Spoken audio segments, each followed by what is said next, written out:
So Spike, the developers for Namco Bandai's upcoming anime brawler Jump Force, have said that they're going to be listening to fans as to what characters and other mode suggestions that they have. Now, I'm sure they already know where they're going to be taking this game and what features they're going to be including, modes, how the story is going to play out, characters, etc.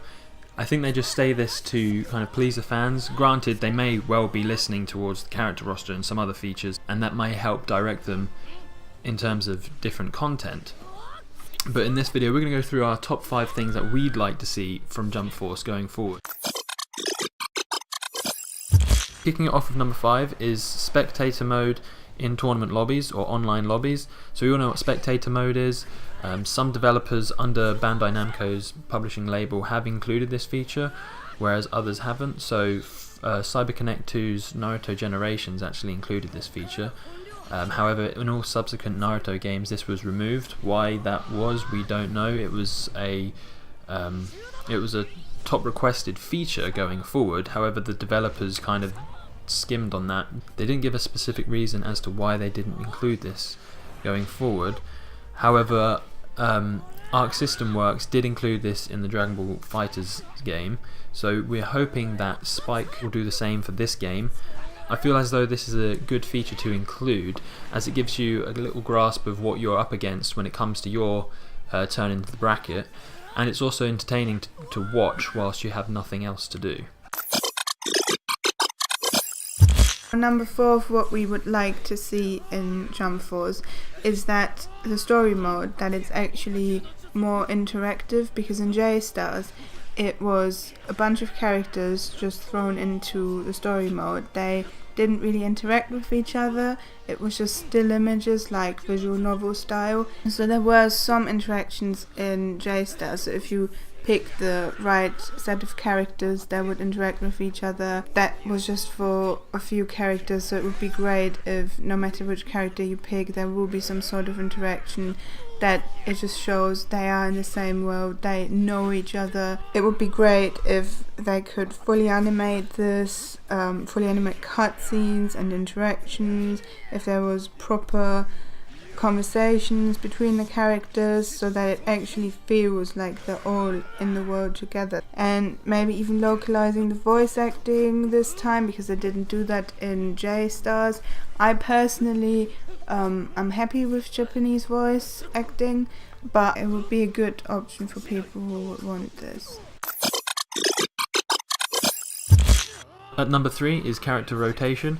So we touched on this in our previous video a little bit about our first impressions and thoughts, where we'd think it'd be interesting and fun if there was a separate mode where each character has their own health bar. You can still switch during battle or just call in for support. However, if one of the characters is KO'd, then that character steps out of the game and then you switch to the next one.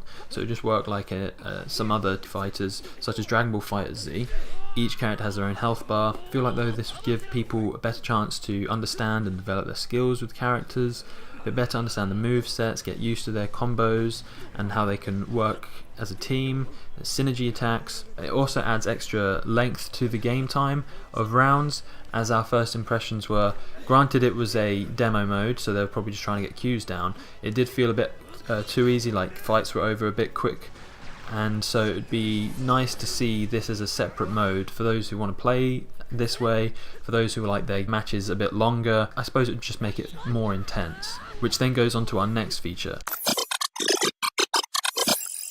Number 2 of what we would like to see is that they bring local verses into the game. They did that in J-Star, so the story mode was completely local split screen co-op from start to finish. There were some fights that were only single player, but that was very infrequent, and that did not bother us at all. Mostly we could enjoy the story together, which was really good. And also if you just played the arena mode, it was also local multiplayer, so you could 1v1 or 2v2 fighting in teams, which was really fun. So yeah, we really hope that this will be brought into Jump Force as well, as that definitely adds game value. The only slight worry I have about this is after playing it, looking at gameplay, the maps/arenas do feel a bit smaller than they were in J-Star's Victory Versus, which may suggest that this won't be the case going forward. Maybe that's limitations of the graphics engine Unreal Engine 4, who knows, maybe it's just too much going on the screen to be able to do this, but we have no definitive answer yet. But maybe they could introduce maps that are bigger than what we've seen to accommodate 2 versus 2 gameplay. And finally, number 1 is great online support with good netcode. We all know that Bandai Namco's online for published games can be a bit sketchy at best. However, Naruto games were for the most part fine unless there were some drops in yours or your opponent's connection. I'm hoping that they will put some real effort behind the netcode and make the online as smooth as possible. With the release of the new lobby video, it would be cool to see if it would be something like in Dragon Ball FighterZ, where you can challenge those in your lobby to fights or participate in tournaments. Assuming this is going to be handled the way Dragon Ball FighterZ was, there's probably going to be a season pass, or at the very least DLC in the game. Now, this is fine as long as the game feels complete at its release and that they don't then release DLC characters that people really, really want and must have. For example, Boku no Hero characters in post-game DLC. If they kind of take away those characters completely and put them aside for DLC later, that isn't good practice. Thanks for watching, guys. We'll be sure to keep you updated with all the latest Jump Force news as and when it happens. Yeah.